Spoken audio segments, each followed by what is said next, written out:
The teacher asked who wanted to learn cooking. Nigel raised his hand. He was the only boy in the class who chose. The girls laughed at him, some even threw things at him. However, in class, only Nigel received praise from the teacher. His cakes were delicate and delicious. Everyone loved them. It all started because his mother couldn't cook. As a child, Nigel wanted to eat cake. His mom tried to follow a recipe slowly. Mom added the wrong amount of starch and casually poured in rum, but the kitchen nearly exploded. What came out of the oven was a black brick. At night, he stared at recipes, determined to cook for himself. One day he asked his mom to make spaghetti bolognese, but she couldn't even look at the ingredients. So Nigel had to cook dinner for the family. Seeing the fresh ingredients, both mom and dad were puzzled. Nigel taught them how to use a fork to eat noodles. The taste was amazing. Even dad had a few more bites, but his mom's expression changed. Her asthma flared up. Only after using her inhaler did she calm down. Nigel was terrified, not knowing this was just the beginning. On Christmas Eve, his mom suddenly got up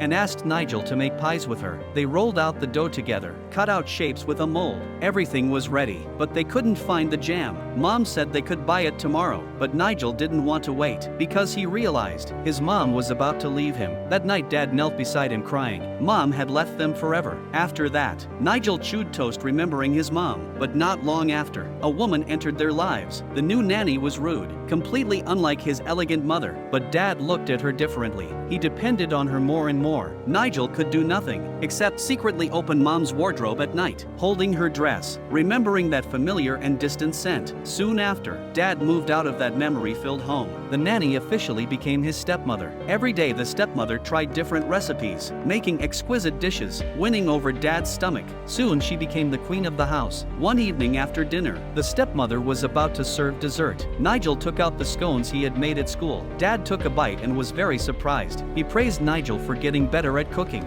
This made the stepmother feel threatened. Since then, every Wednesday, Nigel would bring home the dessert he made at school, but the stepmother would always take a bite, then toss his dessert into the fridge. One day Nigel made some scones that were a big hit. He brought them home excitedly, only to see dad eating the lemon cake his stepmother made, and saying it was the best dessert he'd ever had. Nigel was unconvinced, sat down and took a bite. The taste amazed him, so he started practicing hard, studying the crust thickness and lemon amount, secretly watching his stepmother, taking notes and adjusting again and again. Finally, his lemon cake was a success. He excitedly brought it to dad, but dad was already full and didn't want to try even a bite. The stepmother even threw the cake on the floor. The angry boy packed up and prepared to leave. He headed for London, found a job as a chef. He looked at the stove and smiled with confidence. This time, he would only cook for those who cherished him. Do you want to try the boy's lemon cake? Leave a comment.